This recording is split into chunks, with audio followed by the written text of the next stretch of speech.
कोई पावे, मैं लाई सब कट कट जावे। सत्संग रूपी जल से वह मैल साफ होती है। अगर आज हम आप रामायण गीता पढ़कर समझने का प्रयास किए होते तो हम आप भी किसी से पूछते कि भाई सत्संग रूपी जल कहाँ मिलेगा। गांव के प्रेमी भाई बहनों, जो आज हम आपको सुना रहे ये सत्संग का दर्जा नहीं है, ये संत संदेश है। सत्संग वो महात्मा सुनाते हैं जो महात्मा परमात्मा के दरबार में आते और जाते हैं। ऐसे महात्मा मिलेंगे तब आपको सत्संग सुनने का मौका मिलेगा और कर्मों की सफाई होगी। तो जब पूज्य महाराज जी का कार्यक्रम आपके स्टेडियम में होगा तो गांव के प्रेमी भाई बहनों, आप अपने नातेदार, रिश्तेदार, सगे संबंधियों को लेकर आप सबको खबर करके तारीख आपकी 9 अक्टूबर पड़ेगी। 8 अक्टूबर को महाराज जी शाम के समय काफिला लेके आ जाएंगे और 9 अक्टूबर को महाराज जी का कार्यक्रम दिन में दोपहर से होगा 11 बजे से 3 बजे तक। अगर ये समय आपने 3-4 घंटे दे दिया तो गांव के प्रेमी भाई बहनों, आपको सत्संग रूपी जल मिलेगा और महात्मा हमारे आपके कर्मों को काटने का एक रास्ता भी बता देंगे। वह रास्ता होगा सुमिरन, ध्यान और भजन। जो भी नए प्रेमी भाई बहन, जब आप सत्संग में जाइएगा, महाराज जी का सत्संग अगर आप ध्यान से सुनेंगे तो सत्संग में वो नाम की झाड़ू आपको देंगे, बताएंगे कि ये नाम है और इस नाम का सुमिरन ऐसे करना है। तो जैसे महात्मा बता दें, आप रोज़ रोज़ सुमिरन करेंगे, नाम रूपी झाड़ू मिल जाएगा। वो झाड़ू इस मकान में चलेगा। तो जब आप सुमिरन करेंगे तो महाराज जी आपको बताएंगे कि आप अपना ध्यान तीसरे तिल में रखना, क्योंकि कर्मों की गंदगी यहीं पर जमा होती है। आज हम आप सत्संगी प्रेमी भाई बहन जब सुमिरन करने लगते हैं, माला करने लगते हैं, जैसे हमारा आपका ध्यान कंठ चक्र में आता है तो हम लोगों को हल्की सी नींद आ जाती है और अचानक माला गिर जाती है। इसलिए महाराज जी बराबर बताते हैं, जब आप सुमिरन ध्यान कीजिए तो आप अपना ध्यान हमेशा तीसरे तिल में ऊंचा ध्यान रखिएगा। प्रेमी भाई बहनों, जब आप ऊंचा ध्यान रखेंगे, तीसरे तिल में ध्यान रखेंगे, तो आपको नींद भी नहीं आएगी और माला भी नहीं गिरेगी। जब आप सुमिरन करेंगे तो जो कर्म अंदर में जमा है वो नाम रूपी झाड़ू से ये कर्म आपका रोज़ रोज़ साफ होता जाएगा। तो यह क्रियामान कर्म आप अगर रोज़ रोज़ सुमिरन ध्यान भजन करेंगे तब तो साफ होगा। अगर आप नहीं करेंगे, नाम दान अगर आपको मिल गया, नाम की दवा अगर आपको मिल गई, आप दवा को नहीं खाएंगे तो जो कर्मों की बीमारी लगी है ये बीमारी ठीक नहीं हो सकती। जैसे आपके शरीर में बुखार हो जाए, डॉक्टर आपको दवा दे दें, दवा ले आकर के आपने अलमारी में रख दिया, अगर दवा आपने नहीं खाई तो बीमारी आपकी नहीं जा सकती। अब वैसे ही प्रेमी भाई बहनों, महात्मा आत्मा के डॉक्टर होते हैं। जब महात्मा इस धरती पर आते हैं तो नाम की दवा दे देते हैं। जब हम आप रोज़ रोज़ सुमिरन ध्यान भजन करेंगे तो रोज़ का कर्म हमारा आपका साफ होता जाएगा। इसलिए सत्संगी प्रेमी भाई बहनों, आप लोग इस बात का ध्यान रखा करिए, आप सुमिरन ध्यान भजन नित्य नियम से रोज़ रोज़ किया करिए, कभी नागा मत कीजिएगा। हमारे गुरु महाराज ने कहा कि शाम को अपने अपने गांव में एक जगह इकट्ठा होकर आप सुमिरन ध्यान भजन कीजिएगा। लेकिन प्रेमी भाई बहनों, आज हमारी आपकी हालत क्या है? हम सब लोग अपने गुरु महाराज के वचन को नहीं मान रहे। लाभ कब मिलेगा? जब हम आप गुरु की बात मानेंगे, मन की बात मानेंगे तो लाभ हम आप नहीं मान पा सकते, क्योंकि ये मन आत्मा का दुश्मन है। अगर दुश्मन की बात आप माने तो आपका नुकसान होगा। अगर गांव में आपकी किसी से दुश्मनी हो जाए, अगर दुश्मन जैसे कहे वैसे आप करने लगेंगे तो आपका नुकसान होगा। वैसे ही प्रेमी भाई बहनों, संसार में अगर कोई दुश्मन बनता है तब हम आप उससे बोलना तक छोड़ देते हैं, लेकिन आध्यात्म के रास्ते पर, परमार्थी राह पर, ये आत्मा का दुश्मन मन है। अगर हम आप मन की बात मान रहे, मन के कहने में चल रहे, तो ये दुश्मन हमको आपको कभी निज घर नहीं जाने देगा। सच्चा सुख हम आप नहीं पा सकते, इसलिए हमको आपको परमार्थी राह पर थोड़ा सावधान रहना चाहिए। स्वामी जी महाराज ने सामूहिक भजन के लिए कहा था, संत बचन जो सच्चा माने, मम बानी को सो सच जाने। जब हम आप गुरु की बात सही सही मानेंगे तब हम लोगों को लाभ मिलेगा। अगर आपके गांव में कोई सत्संगी नहीं है, पति पत्नी दो लोग सत्संगी हैं, तो शाम को पति पत्नी दोनों लोग एक साथ सुमिरन ध्यान भजन किया करिए। अगर आपके बच्चे घर में नामदान ले चुके हैं तो आप लोग अपने अपने बच्चों को भी बैठाया करिए। अगर आप ये सोचेंगे कि अरे भाई बच्चा अभी क्यों भजन करेगा, चौथे पन में भजन कर लेगा, तो चौथे पन में भजन करने के लिए लिखा गया है, लेकिन जब राम राज्य था तब के लिए, आज के लिए नहीं। परिवर्तन संसार का नियम है। ये गीता में भगवान कृष्ण ने अर्जुन को समझाया था कि देखो अर्जुन, इस धरती पर संसार में बराबर परिवर्तन होता है। तो प्रेमी भाई बहनों, पूजा की विधि भी हर युगों में बदलती गई। तो चौथे पन में भजन करने के लिए लिखा गया था जब राम राज्य था तब, आज के लिए नहीं। अब कलयुग है, कलयुग में अकाल मृत्यु है। जब राम राज्य था तो क्या था, राम राज्य में पहले बाप मर जाता था तब बेटा मरता था। राम राज्य में पहले बड़ा भाई मर जाता था तब छोटा भाई मरता था। उस समय के लिए लिखा गया था कि हे इंसान, आप चौथे पन में भजन करना। लेकिन देखिए प्रेमी भाई बहनों, अब कलयुग है, कलयुग में अकाल मृत्यु है। अभी 12 रुपया कर्जा लेकर न्याय पंचायत के जिम्मेदार को तुरंत अगर आपने दे दिया तो जिम्मेदार भी खुश और गुरु भी खुश, क्योंकि ये तो आपको गुरु को खुश करने के लिए एक तरीका आपको पकड़ना पड़ेगा। अगर गुरु राजी तो करता राजी, काल कर्म के चलन बाजी। बच्चा बीमार है, 100 रुपया रोज कर्जा लेके दवा करा रहे, 10-20 रुपया कर्जा लेकर के आपने सेवा दे दिया। अगर गुरु खुश हो गए तो काल और कर्म, कुछ कर्म है जिससे बच्चा बीमार है, आप परेशान हैं, तो वहाँ महात्मा दया कर देंगे। तो दया देने के लिए महात्मा बराबर प्रयास करते हैं। सत्संगी प्रेमी भाई बहनों, जो संचित कर्म है, यह कर्म सेवा से महात्मा काटते हैं। इसलिए सेवा आप समय पर किया करिए और अपने बच्चों से भी 1 रुपया गुल्लक में रोज रोज डलवाया करिए। फ़ायदा क्या होगा, मान लीजिए आपका बच्चा 5-8 साल का है, बच्चा आपका सुमिरन ध्यान भजन नहीं कर रहा है, आप ज़बरदस्ती कह रहे कि बच्चा तू भी बैठो, बच्चा नहीं बैठ रहा, बात नहीं मान रहा, तो अगर आप मारेंगे पीटेंगे तो कर्म बनेगा। तो आपको मारना पीटना भी नहीं है, समझाना है। अगर बच्चा नहीं बैठ रहा तो आपने बच्चे से कह दिया कि अच्छा ठीक है, तुम सुमिरन ध्यान भजन में नहीं बैठ रहे तो एक काम करो, जाओ गुरु महाराज के फ़ोटो पर प्रणाम करो, अपने गुनाहों की माफ़ी मांगो और सिक्का बगल में रखे रहिए, वही गुल्लक रख दीजिए। बच्चे से कहिए 1 रुपया अच्छा गुल्लक में डाल करके तब तुम जाओ, तो बच्चे की भी आदत बन जाएगी। 1 रुपया बच्चा रोज डालने लगेगा। और जब मान लीजिए 12 साल का बच्चा समय पूरा हो गया, अचानक बच्चे की जीवात्मा शरीर से निकल गई, अब धर्मराज के दरबार में जाएगी, वहाँ कर्म का हिसाब होगा। अब वहाँ काल भगवान कहेंगे, वहाँ दूत लगे रहेंगे, वहाँ गवाही होगी, वो बताएंगे कि ये बच्चा अपने जीवन में बुरे बुरे कर्म कर रखा है। अब तो 5-6 साल के बच्चे अब टीवी मोबाइल देख रहे, मोबाइल में ऐसे चित्र बच्चे देख रहे। अब तो 6 साल 7 साल के बच्चों को हर तरह का ज्ञान हो चुका है, हर तरह की बुराइयां उनके अंदर भर चुकी हैं, और बच्चे भी छोटे अवस्था में न जाने कैसे कैसे कर्म कर दे रहे। अप्रेमी भाई बहनों, कर्मों की सज़ा तो भोगनी पड़ेगी, लेकिन वहाँ पर जब काल भगवान उस जीवात्मा को सज़ा देने के लिए तैयार होंगे तो गुरु महाराज ने कहा बच्चा वहाँ पर मैं मिलूँगा। जैसे कोई कचहरी में आपका मुकदमा होता है तो आप एक वकील करते हैं अपने पक्ष का, और 2 गवाह भी अपने पक्ष का आप ले जाते हैं। लेकिन धर्मराज के दरबार में आप जाएंगे तो वहाँ पर आपके पक्ष का वकील कौन बनेगा, गुरु ही आपके पक्ष के वकील होंगे। गवाही कौन करेगा, जब बच्चा 5 साल का होता है तो वही बच्चा, हर बच्चे के साथ में 2 दूत लग जाते हैं। ये बात मुसलमान भाइयों के किताबों में भी लिखी गई थी।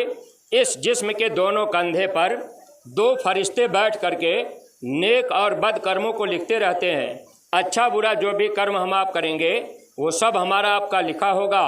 धर्मराज के दरबार में वो गवाही करेंगे, कहेंगे ये बच्चा अपने जीवन में बुरा बुरा कर्म किया है, वहाँ चेहरा दिखाई देगा। तो ये जो मन है, जिस मन को आज हम आप अपना मान रहे, यही मन वहाँ पर विपक्ष में वकील बनता है। एक वकील विपक्ष का होगा, एक वकील सदगुरु आपके पक्ष में होंगे और 2 गवाह वो काल के ही होंगे। अब वो उधर तो 3 हो गए, वकील भी वही और गवाह भी वही। मन कहेगा कि ये जीव आपकी बात नहीं माना है, आपने कहा था 1 रुपया रोज़ सेवा डालना, तो इसने नहीं डाला है। सेवा तो आपने दिया, सेवा तो आप दे रहे, लेकिन है प्रेमी भाई बहनों, गुरु का वचन न कटे, इस पर थोड़ा आप ध्यान रखा करिए। अब आप ये सोचेंगे हम रोज़ रोज़ नहीं डाल पाएंगे, तो भाई हमसे कहने लगे कि 500 रुपया एक दिन में ले लीजिए, साल भर का, हम रोज़ नहीं डाल पाएंगे। तब मैंने उन भाई से पूछा, एक बात आप बताइए, स्नान रोज़ आप करते हैं, टट्टी पेशाब रोज़ कर रहे, कपड़ा आप रोज़ बदल रहे, भोजन आप रोज़ कर रहे, तो जब दुनिया का काम रोज़ आप कर रहे, तो 1 रुपया आप रोज़ क्यों नहीं डाल पा रहे? प्रेमी भाई बहनों, तो धोखा कौन दे रहा? मन ही तो धोखा दे रहा, यही तो दुश्मन है। तो हम आप अपने घरों में अपने बच्चों को भी समझावें। 1 रुपया बच्चा डालता रहेगा, भक्ति उसकी बनती रहेगी। बच्चे का समय पूरा हुआ, गुरु वहाँ खड़े हो जाएंगे, कहेंगे कि मेरा बच्चा भक्ति किया है, इसने आदेश का पालन किया है, तुम इसके कर्मों को माफ़ करो, ये जीव निज घर जाएगा। तो जैसे डीएम एसपी अगर पुलिस से कह दें कि भाई उसको छोड़ दो, तो कोई आपको रोकेगा? तुरंत आपकी हथकड़ी बड़ी छूट जाएगी। ऐसे सदगुरु बड़े होते हैं, भगवान से बड़े होते हैं, समर्थ होते हैं। अगर ये वहाँ खड़े होकर कह देंगे ये बच्चा भक्ति किया है, तो आपके कर्मों की तुरंत माफ़ी, जीव को पार महात्मा कर देते हैं। प्रेमी भाई बहनों, हम आप समय पर विचार नहीं कर पाते, और सत्संग में जब आप आते जाते रहें, सत्संग जब भी आपको मिले आप ध्यान से सुना करिए। मथुरा भी जाया करिए, ध्यान से सत्संग सुना करिए। सत्संग सुनने से फ़ायदा क्या होता है? जो प्रारब्ध कर्म हमारा आपका है, यह प्रारब्ध कर्म भोगने में हम लोग इसको हंसते हंसते भोग लेंगे।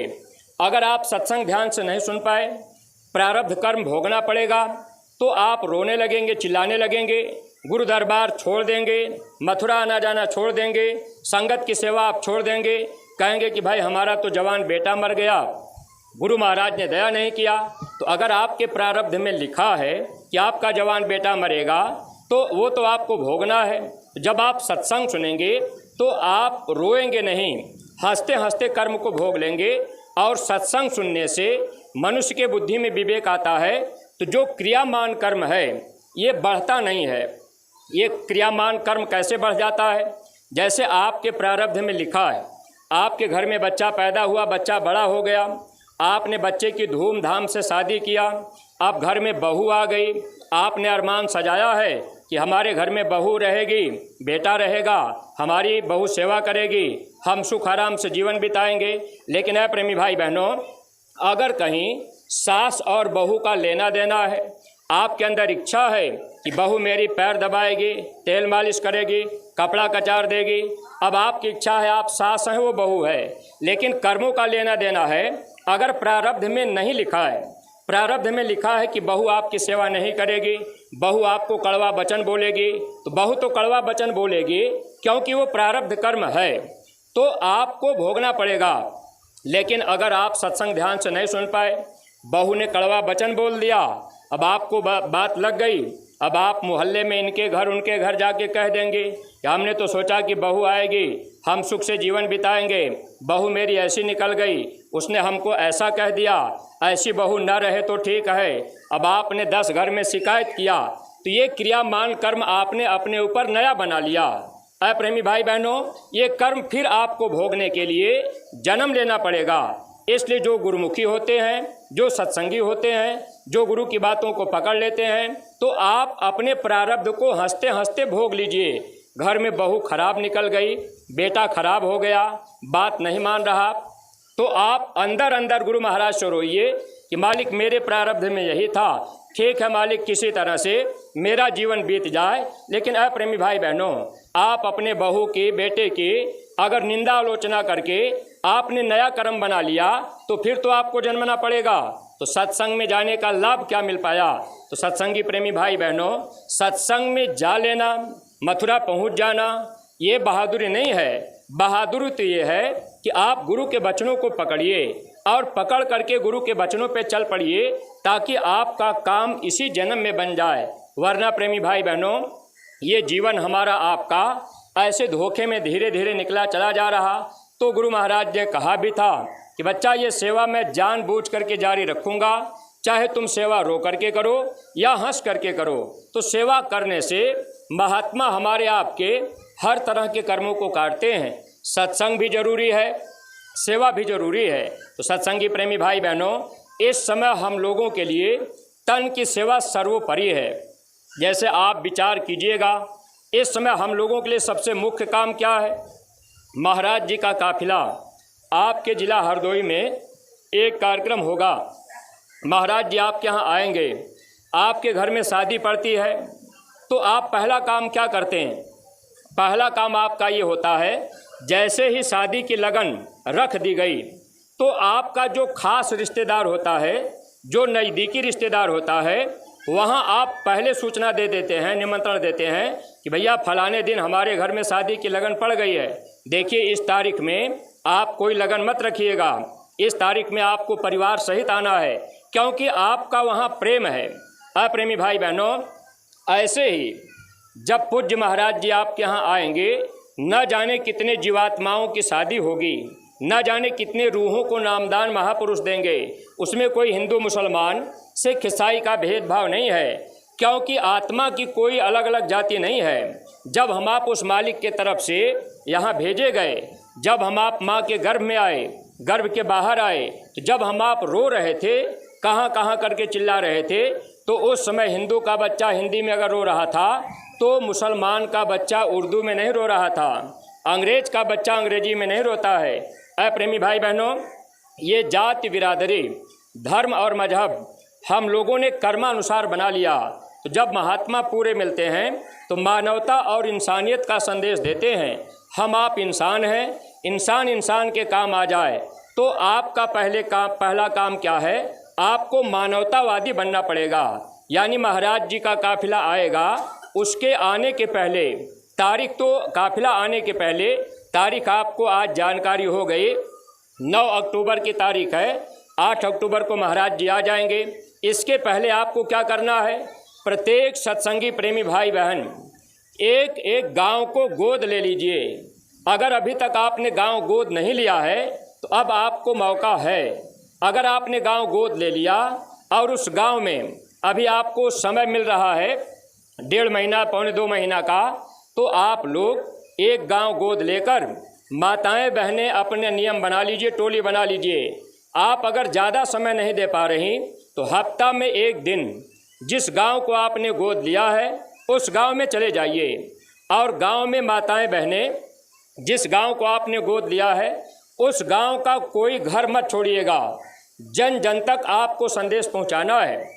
माताओं बहनों को आप पहले जा कर के बता दीजिएगा कि अभी अक्टूबर के महीने में हमारे मथुरा वाले महाराज जी आ रहे हैं और उनका कार्यक्रम यहाँ पर होगा। आप बहन जी जरूर सत्संग में आइएगा। अगर आप जाएंगी सत्संग में, ऐसे महात्मा का दर्शन कर लेंगे। ये जैसे आपके 2-3 गांव पास में हैं, अगर माताएं बहनें आप इन 3 गांव में जो नज़दीक के गांव हैं, आप गांव-गांव बता दें कि ऐसे महात्मा के दर्शन से आपको बीमारियों में 4 आना लाभ जरूर मिलेगा। तो वो माताएं बहनें जो अगल बगल नज़दीक गांव के हैं, जिस दिन महाराज जी आएंगे वो भी दर्शन में आ जाएंगी, कलश लेकर के वो भी दर्शन कर लेंगी, तो उनको भी दया मिल जाएगी। और फिर आप बता देंगे 9 तारीख को अक्टूबर में सत्संग होगा, तो सत्संग में 2-3 घंटे का समय दीजिएगा। महाराज जी का सत्संग ध्यान से सुनिएगा। महाराज जी जीते जी भगवान को पाने का रास्ता बताएंगे। इस मनुष्य शरीर के अंदर 10वां दरवाज़ा है, तीसरी आँख है, उसी दरवाजे के द्वारा हम आप परमात्मा के पास जा सकते हैं। भजन करने का सच्चा रास्ता हमारे महाराज जी बताएंगे। आगे जब तकलीफ़ें आएंगी, बीमारियां आएंगी, दवा काम नहीं करेगी, रक्षा कैसे होगी? बिन हरि भजन न जाहि कलेसा। जब आप गांव-गांव में एक एक गांव गोद लेकर आप भाई लोगों को बता देंगे कि भजन करने का रास्ता ये महापुरुष आपको बता देंगे। आपको जंगल में नहीं जाना है, साधु नहीं बनना है, कपड़ा नहीं बदलना है। आपको एक बात केवल माननी है। बात क्या माननी है? आप कोई ऐसा नशा मत कीजिएगा जिससे बुद्धि पागल हो जाए। माँ बहन बहू बेटी की पहचान नशे में ख़त्म हो जाती है। और किसी बेजुबान जानवर की गर्दन काट कर आप इस मनुष्य मंदिर में मत डालिएगा। आपको गांव में ये संदेश आपको पहुंचा देना है। जब आप सत्संगी प्रेमी भाई बहन महाराज जी के आने के पहले अगर आपने एक गांव गोद लेकर गांव में आपने एक बार, दो बार, चार बार जाकर अगर घर घर आपने गुरु महाराज की बात बता दी, महाराज जी का काफिला आएगा। काफिला आने के कम से कम 6 दिन पहले आपके यहाँ प्रचार गाड़ियाँ आ जाएंगी। तो वो प्रचार गाड़ी गांव में जाएंगे और वो प्रचार करेंगे। तो आपने पहले से बताया है तो आपको लाभ मिल जाएगा। अगर आपने गांव गोद नहीं लिया, आपने प्रचार नहीं किया, प्रचार गाड़ियां आएंगी और वो प्रचार करेंगी तो गांव के लोग प्रचार सुन करके सत्संग में आ जाएंगे तो आपको कोई लाभ नहीं मिलेगा। अगर आपने गांव गोद ले लिया है और उस गांव में जब गाड़ी प्रचार करने जाएगी तो वहाँ से जो लोग निकल के आएंगे जस आपको मिलेगा कि भाई फलाने ने इस गांव को गोद लिया है, ये पैदल प्रचार करने आए थे। प्रेमी भाई बहनों, जब आप उस गांव को गोद ले लीजिएगा तो कोशिश ये कीजिएगा, स्वामी जी महाराज ने कहा है आप अपने को गुरु वचनों में मिला लीजिए। गुरु महाराज ने कहा परिवर्तन गांव से होगा। अगर आपने गांव गोद नहीं लिया तो आप परिवर्तन के सिपाही नहीं बन पाएंगे। और गुरु महाराज ने कहा जैसे 5 पांडवों को लेकर भगवान कृष्ण ने परिवर्तन करा दिया, मैं अपने बच्चों के द्वारा इस धरती पे धर्म की स्थापना करा दूंगा। त्रेता और द्वापर का इतिहास फेल हो जाएगा। प्रेमी भाई बहनों, महात्मा हमको आपको जस देना चाहते हैं। अगर हम आप गांव गोद नहीं लिए तो हम आप परिवर्तन के सिपाही नहीं माने जाएंगे। बाद में हमको आपको पश्चाताप करना पड़ेगा। अगर आपने गांव गोद ले लिया, आप गांव में प्रचार करने जा रहे, आपने अपनी बाणी से कोई बुरा कर्म किया है, आपने अपने आँख से कोई बुरा कर्म किया है, हाथ पैर जबान से कोई बुरा कर्म किया है, तो जब आप गांव गोद लेकर के वहाँ प्रचार करने जाएंगे, जिस जबान से आपने झूठ बोला है, इसी जबान से आपने अपने गुरु की सच्ची बात बता दिया तो ये कर्जा महात्मा आपका वही ख़त्म करा देंगे। वरना गुरु महाराज ने ये कहा था जब परिवर्तन होगा लोग अपने अपने कर्म की तलवार से मारे जाएंगे, कर्मानुसार तलवार चलेगी। तो हम लोगों ने भी तो झूठ बोला है, हम लोगों ने भी शराब पिया, हम लोगों ने भी मांस खाया, बुराई तो हम लोगों के अंदर भी रही। आज सत्संगी बनने के बाद भी हम आप बात बात में झूठ बोल दे रहे। प्रेमी भाई बहनों, अगर हम आप एक गांव गोद नहीं लिए, गांव प्रचार नहीं किए, अपनी जुबान हम आप नहीं खोल पाए तो हम लोगों को कर्म दोष लगेगा। तो महात्मा केवल बचाना चाहते हैं क्योंकि तलवार तो कर्मानुसार चलेगी। प्रेमी भाई बहनों, इसलिए एक मौका आपको ये मिल रहा है। अगर गांव गोद लेकर आप प्रचार करने जाते, आप लोगों से कहते कि भैया मथुरा चलिए, तो गांव का आदमी कह देता अरे भाई मथुरा जाएंगे हमारा 5-7 दिन लग जाएगा, 1000-2000 किराया भाड़ा लग जाएगा, अब वहाँ हम कैसे जाएंगे।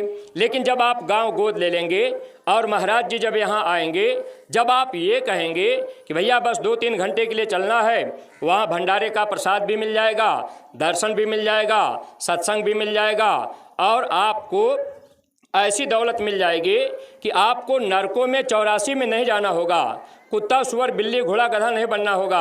अगर कोई 80 साल का आदमी है, आपने समझा दिया और वो आदमी सत्संग में आ गए, नामदान ले लिए, नामदान लेने के बाद अगर वो अपने घर गए, घर जाने के बाद अगर 2 दिन के बाद उनका शरीर छूट गया तो ऐसे जीव को महात्मा 84 में नहीं जाने देंगे, ऐसे जीव को फिर मानव जन्म दिला देंगे। प्रेमी भाई बहनों, इतनी बड़ी गारंटी महात्मा नाम की दौलत दे करके ले लेते हैं। जिस दिन महात्मा नामदान देते हैं, आत्मा की डोरी अपने हाथ में कर लेते हैं, फिर वो जीव काल के हवाले नहीं जा सकता, महात्मा उसको बचा लेते हैं। लेकिन प्रेमी भाई बहनों, अगर इस काम के लिए मान लीजिए गांव में बूढ़े बुजुर्ग लोग मिल गए, 2 किलोमीटर दूर आपका गांव है, 10 किलोमीटर दूर आपने गांव गोद लिया है। अब वहाँ के लोग कहेंगे भैया इतना दूर हम कैसे जा पाएंगे। तो गांव घर में जो लोग काम काज करने वाले हैं वो तो अपने अपने काम में चले गए। कोई बूढ़ा बुजुर्ग है, किसी का हाथ पैर दर्द कर रहा, कोई बेचारे काम नहीं कर पा रहे, तो ऐसे लोग घर में पड़े रहेंगे।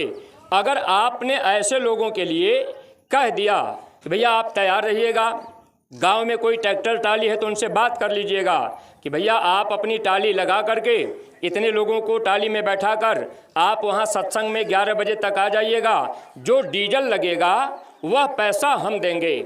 आपने जिस गांव को गोद लिया है उस गांव में ट्रैक्टर टाली जरूर लगवाइएगा और अपना खर्च कीजिएगा। इस बात को ध्यान रखिएगा। स्वामी जी महाराज ने कहा है परिवर्तन उन बच्चों के द्वारा होगा। अब अपने को आप मिला लीजिएगा कि उन बच्चों में हम हो पा रहे कि नहीं। स्वामी जी महाराज ने कहा परिवर्तन उन बच्चों के द्वारा होगा जो परमार्थ की कसौटी पर खरे उतरेंगे। जरूरत पड़ेगी तो अपना तन मन धन तीनों कुर्बान कर देंगे। प्रेमी भाई बहनों, ये तन मन धन की ज़रूरत है। अगर आपने गांव गोद लिया, साधन गांव में लगा दिया, 150 आदमी ट्रैक्टर टाली में बैठकर ज़रूरत पड़ी तो 2 टाली 3 टाली लगा दीजिए, 1000-2000 आप खर्च कर लीजिए। इसका पूरा लाभ आपको भजन में दिया जाएगा। आगे समय जब खराब आएगा भजन ही हमारी आपकी रक्षा करेगा।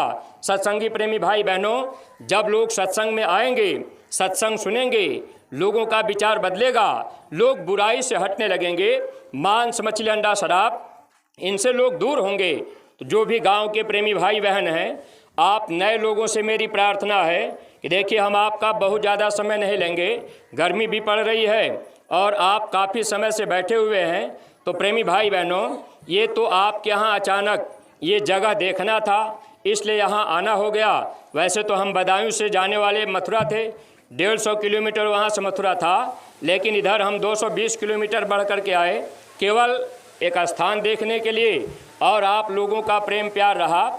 मैंने महाराज जी से पूछा, महाराज जी कहे चले जाइए जगह भी देख लीजिए और प्रेमियों को ये बात बता दीजिए कि लोग अभी से प्रचार प्रसार करें, नए लोगों को सत्संग में ले आवें। यह आदेश महाराज जी ने दिया है। ऐसे सत्संगी प्रेमी भाई बहनों, आप ये कोशिश कीजिएगा, एक गांव गोद ले के प्रचार कीजिएगा। अब आप गांव में प्रचार करने गए, तरह तरह के लोग गांव में मिलेंगे। कोई कह देगा कि भाई अंडा खाने के लिए बाबा जी मना क्यों करते हैं, तो आप थोड़ा सच्ची बात को उनको बताइएगा। कोई कह देगा कि मछली तो जल तरोई है, तो भाई बाबा जी मना क्यों करते हैं, वो तो खाने के लिए ही बनाई गई। तो आपको सही बात तो कहना है, आपको ज़्यादा विस्तार भी नहीं करना है, सच्ची बात को बता देना है। गांव के प्रेमी भाई बहन, आप लोग विचार करके एक बात बताइएगा। हम आपसे पूछ रहे, आप अपने घर में रहते हैं, आप भोजन रोज करते हैं, सब्जी रोटी आपके थाली में रखी गई है, सब्जी रोटी ताज़ी है, उसमें से सुगंध आ रही है, और एक थाली में 4 दिन की सब्जी रोटी हो, उसमें से दुर्गंध आती है यानी बदबू आती है।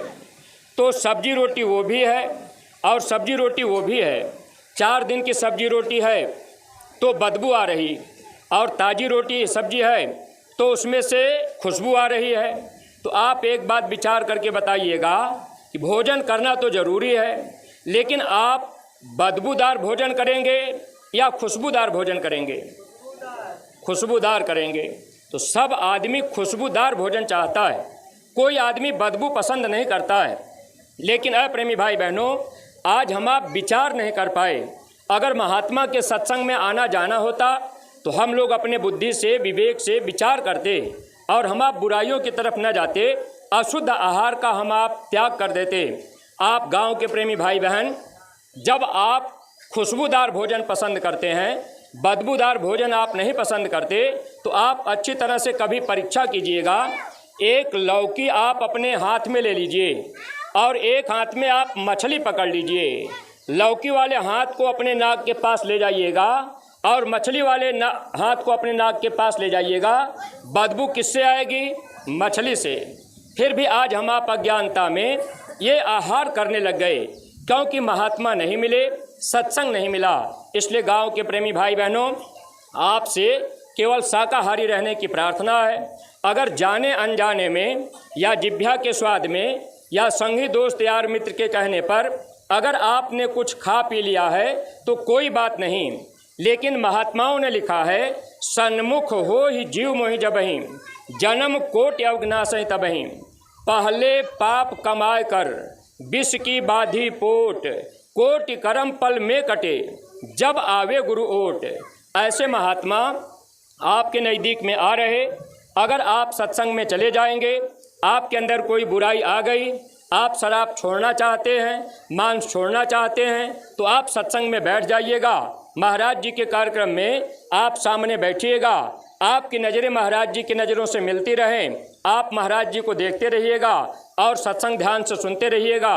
अंदर अंदर कहिएगा कि आप मेरी शराब को छुड़ा दीजिए, आप मेरे मांस को छुड़ा दीजिए, मेरे अंदर ये बुराई आ गई है, आप मेरी बुराई को दूर कर दीजिए। आप बैठ करके सत्संग में दया की फरियाद करेंगे तो गांव के प्रेमी भाई बहनों, आप बुराइयों से बच जाएंगे, लोक और परलोक आपका बन जाएगा। और सत्संगी प्रेमी भाई बहनों, देखिए जब काफिला जाएगा तो महाराज जी का काफिला निकलेगा तो प्रचार गाड़ी आपके यहाँ से जाएगी, आप इसके लिए भी सेवादार। और अभी वहाँ काफिला जब जाएगा तो पंडाल के लिए सेवादार, तरह तरह के सेवादारों की ज़रूरत पड़ती है। आपके यहाँ कार्यक्रम होगा, यहाँ भी सेवादारों की ज़रूरत पड़ेगी। तो जो काफिले में सेवादार चलने वाले हैं, आप लोग काफिले में जाने के पहले अपना नाम पता आप अपने जिला ब्लॉक के जिम्मेदार को बता दीजिएगा, ब्लॉक के जिम्मेदार जिला कमेटी को बता देंगे, ताकि मथुरा से जब सूचना आवे कि भाई इतने सेवादार की ज़रूरत है। अब आपके हरदोई से तो बहुत लोग जाते हैं, लेकिन संख्या आपकी गिन के नहीं जा पाते, तो आप चाहे जिस विभाग में सेवा करने जाइए, आप अपने ब्लॉक कमेटी को बताइए, ब्लॉक के जिम्मेदार को बता दीजिए कि हम इस विभाग में इस दिन जाएंगे, तो आपका नाम पता नोट करके वहाँ भेज दिया जाएगा। आप जहाँ सेवा करना चाहते वहाँ सेवा करेंगे। और प्रेमी भाई बहनों, पंडाल में सेवादारों के नौजवान बच्चों की ज़रूरत है। अगर ऐसे 2 4 5 बच्चे तैयार हो जाएं तो आप लोग तैयार करके भेजिएगा, ताकि वो बच्चे पंडाल में सेवा करेंगे। लगभग अब 4 महीने से थोड़ा कम ये कार्यक्रम चलेगा, तो समय लंबा है, लेकिन ये मान करके आप चलिए कि भाई हमारे घर में अगर 4 5 लोग हैं तो एक प्रेमी को हमने सेवा में भेज दिया, गुरु के काम में दे दिया। अगर गुरु के काम में अगर घर परिवार से एक आदमी लगे रहेंगे तो हम लोगों को भी दया मिलती रहेगी। तो ये दया लेने का एक मौका हम प्रेमी भाई बहनों को मिल रहा है। तो महाराज जी के कार्यक्रम की सेवा आप जितने सत्संगी प्रेमी हैं, आप लोग अपने अपने न्याय पंचायत के जिम्मेदार के रजिस्टर में लिखाइएगा। ऐसा रजिस्टर आपके न्याय पंचायत के जिम्मेदारों को दिया गया है, आप इसी रजिस्टर में सेवा लिखवा दीजिएगा और थोड़ा सेवा बढ़ चढ़ करके कर लीजिएगा, क्योंकि ये कार्यक्रम महाराज जी का होगा तो यहाँ खर्च होगा। अगर आपने अच्छी सेवा दिया, स्वागत में अच्छा खर्चा हो जाएगा, भंडारा में अच्छा खर्चा हो जाएगा। अगर आपने कम सेवा दिया तो कम में ही काम हो जाएगा। लेकिन है प्रेमी भाई बहनों, अगर आपने कम दिया, घट गया, तो बाद में आपको देना भी पड़ेगा। महाराज जी के साथ लगभग 50-60 गाड़ियाँ चलती हैं। जो गाड़ी प्रचार करने आएंगी उसमें डीजल आप लोगों को डलवाना है। और जो महाराज जी का काफिला आएगा, अगर आप टेंट पंडाल लगवाएंगे, महाराज जी के साथ चलने वाला पंडाल, वो तो पूरा लगेगा ही, अलग से भी ज़रूरत पड़ेगी। तो ऐसे सेवादार जो जिनके पास टेंट हो, पंडाल हो, अगर आप ऐसे मौके पर एक दिन के लिए महापुरुष के काम में लगा देंगे तो आपको भी इसका बहुत बड़ा लाभ मिलेगा। तो आप अपनी अपनी क्षमता के हिसाब से सेवा कर लीजिएगा। और प्रेमी भाई बहनों, हम आपका ज़्यादा समय अब नहीं ले रहे। अगर कोई बात हमारे कहने में आपको अटपटी लग गई होगी तो आप लोग अपना छोटा भाई बेटा समझ करके हमको क्षमा कीजिएगा।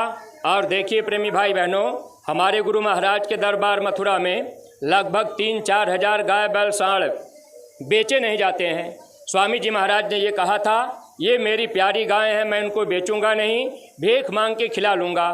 तो प्यारी गायों की सेवा इसी झोली में आप डाल दीजिएगा।